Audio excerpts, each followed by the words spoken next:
Hello everyone and welcome to animation tutorials by using Blender.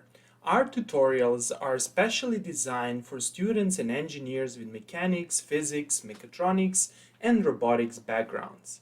The idea is to explain how to create animations of robots, drones, and similar mechatronic devices by using Blender. Also, we will create tutorials explaining how to use Blender for physics simulations and how to couple Blender with Python. In this tutorial, we will learn how to create an animation that demonstrates path following. Over here, we can see a plate which follows a predefined path. Here's the path. Here's the rendered file of this animation. Here it is. I changed the background. For clarity and as a proof of principle, in this video tutorial we deal with a relatively simple shape in order to explain the main concepts. You can easily expand this example and make it more realistic. In a more realistic scenario, this can be a mobile robot following a path.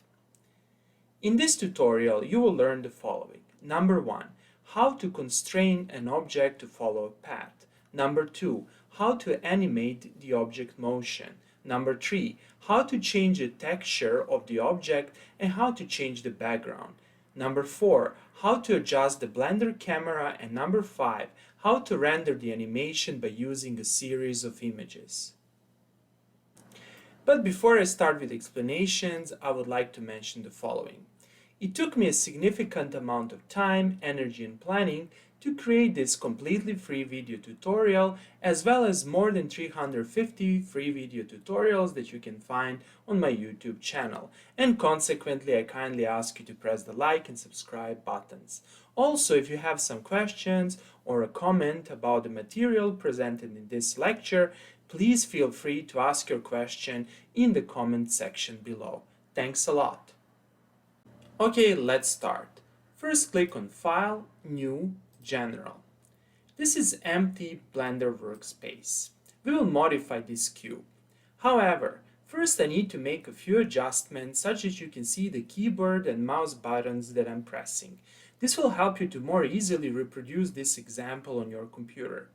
I will run a simple plugin which tracks the buttons being pressed. You don't need to do this step. I'll press N. Then I will click over here and I will run this plugin. Okay, now you can see over here in this corner that if I'm pressing left mouse button, you can see it over here, middle mouse button, you can see it over here, right mouse button, you can see it over here. For example, if I press a letter H, you will see a letter H here, letter L over here, etc. Maybe not a bad idea would be to move these buttons over here. However, for the time being, I think this looks perfect. Since some of you might not be familiar with Blender, I need to explain a few important things. First of all, you select objects by using the left mouse button. Then, you can translate or pan slide a view by pressing Shift and by holding the middle mouse button. Again, Shift and the middle mouse button will enable you to translate the view. You can rotate the view by holding the middle mouse button and by moving the mouse. Let's do that. Here it is. Again, we are holding the middle mouse button and we are moving the mouse in order to rotate. Finally, you can zoom in or zoom out the view by pressing Ctrl and middle mouse button and by moving the mouse button up or down. Or you can do the same thing by simply rolling the middle mouse button, of course, if you have the mouse with the roller button. The first step is to create our plate out of this box. Consequently, we need to scale this box. To do that, we'll click on this button over here, then we'll click on Box, and we will simply scale the box. Let's reduce this dimension like this dimension like this, and this dimension like this. Here it is. Here's our box. Perfect. Let's make this box a little bit nicer by changing its material and its texture. To do that, click on a box and then over here click on Material Properties. Over here we will change the material properties. First of all, we'll click over here. Then we will select the type of texture. I will select the checker texture. And over here I need to adjust the colors. Let me select, for example, this color. Okay, now you don't see the texture over here. To see the texture, you need to click over here. And here it is. Let's change this other color. We can do that by clicking over here. And for example, let's select dark blue.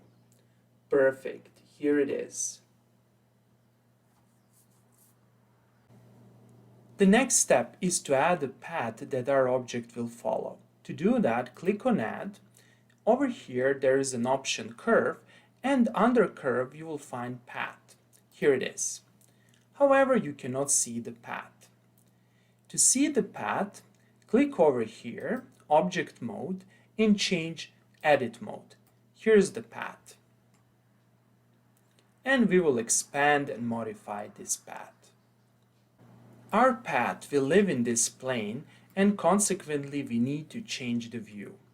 We'll click on View, and over here we need to find this option Viewpoint, and we will select Top. Here is the top view. Next, we need to modify this path. To modify this path, we will simply click on one of the nodes or vertices of this path, and we will click over here, Transform. And we can move this point. And you can see how the path is changing. Let's make an interesting path. Again, click over here, change, click over here, change, click over here, change, and then we can go further.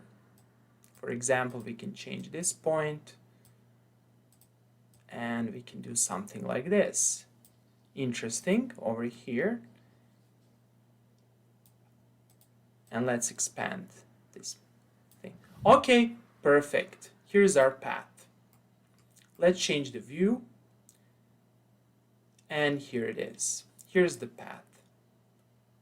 Next, we need to explain to Blender that we want our object to follow this path. To do that, click over here and go to Object Mode. Then, first click on the object, then press Shift and click on the path. Then press Ctrl and press P.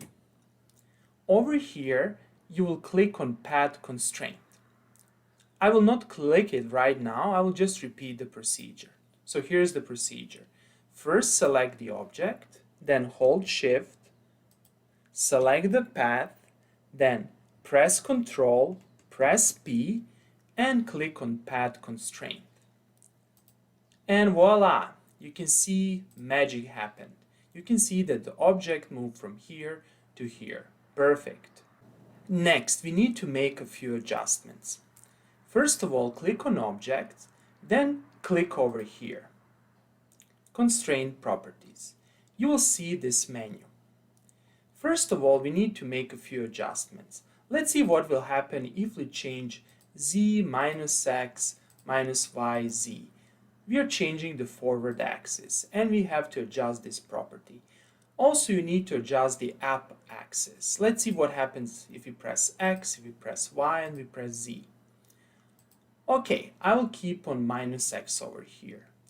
Next, we need to press this option, follow a curve, and you see what happened. The object is rotated. Perfect. And the front of the object follows this path. Now, if you expand this menu over here, you should see animations over here. Now, if you press this button, in the general case, the animation should run. However, in our case, nothing will happen. This is because we didn't press this option, Animate Path. So let's press this option. Perfect. And let's now try to run animation. And here it is. Now something very strange happened over here. I'll start from the beginning. And here it is. Here's our animation. However, we can see that our box is simply going in this direction. Okay, so we need to adjust that.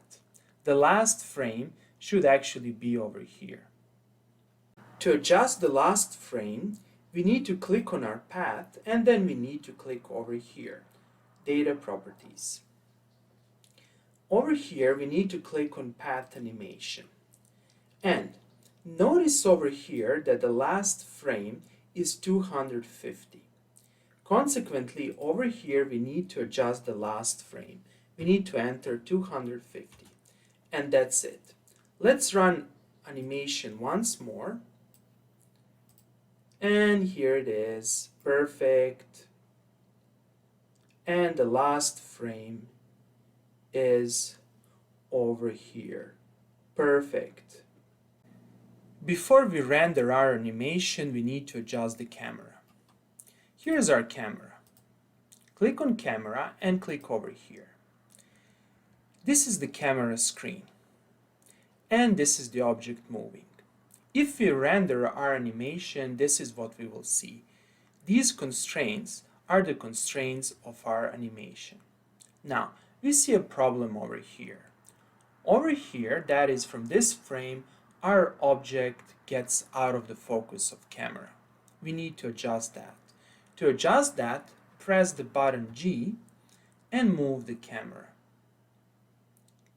Again, click over here, press G and move the camera. Okay, looks better right now. However, let's make a few final adjustments. Click over here, stop the animation, and let's change the position of camera. To do that, click on Camera, click over here, and now you can freely move or rotate the camera. I will just move a camera a little bit further away from my object, and let's again click over here, and now it's even a little bit better. Perfect. Next, let us modify the color of background. To do that, click over here and click on the color. Let's choose some other color. For example, we can choose this color. However, you cannot see the color. To see the color, you need to click over here. Again, to see the color, you need to click over here, and let's adjust the color. Let's make it a little bit brighter, and let's change it. For example, we can use this color. Perfect. Finally, let's start with rendering. To start with rendering, we need to click over here and we need to adjust the frame rate. Let's select the frame rate of 30 and over here we need to specify the output. Let's click over here and over here I will specify a file name. I will call it output. Now, as you will see later on, we will generate many files. That is, we will generate 250 files. That is, we will generate a single image for every frame. You will see that later. Click on Accept. Okay, now, here's the file format. I will choose PNG, and I will explain you why I'm doing this. You have many options. You can either generate images, that is, for every frame you can generate an image and later on you can glue them together, or you can directly generate a movie. I strongly suggest you that you first generate images and then you will combine images together. Why is that? If you select movie directly, maybe during the rendering your computer can block or something can happen and you will lose a complete file. In this way you will generate a series of PNG files and later on you will glue them together. Okay, so let's select PNG. And that's it. You can also play with other options, however, in the interest of brevity of this video tutorial, I will not explain that.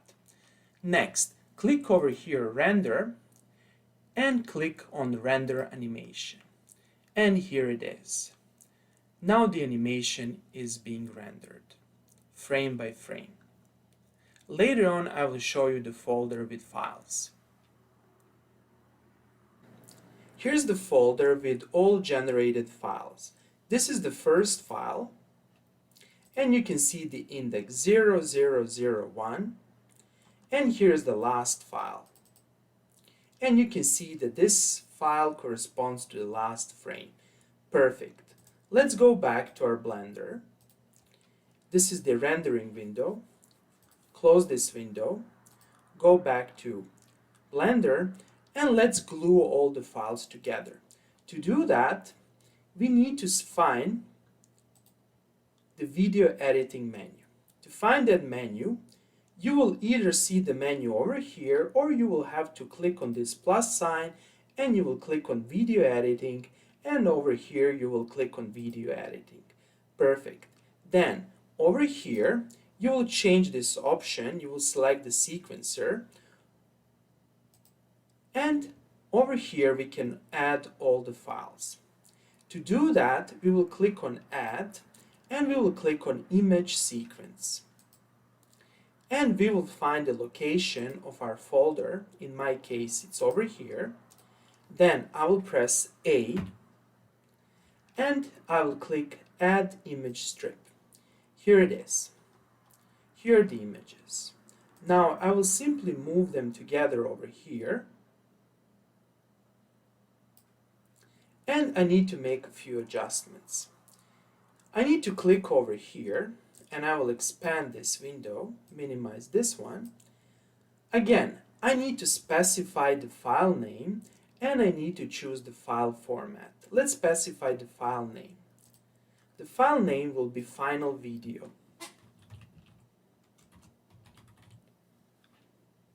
Click on accept, and let's specify the file format. Over here, we will select, for example, this option. That is, we are directly generating the movie out of these files. Then, let's choose our encoder. I will select this option, and that's it. Of course, you can change the output quality. Let's select this, lossless, and that's it. Now again, you need to go back, you need to click on render, and you need to click on render animation. And the animation is being generated. And that's it. Finally, let's play our file. To play the file, I will use VLC Media Player. And here it is. Here's our final animation. Perfect. Okay, that would be all for today. I hope that you like this video. If you like the videos I'm creating, please press the like and subscribe buttons. Thanks a lot and have a nice day.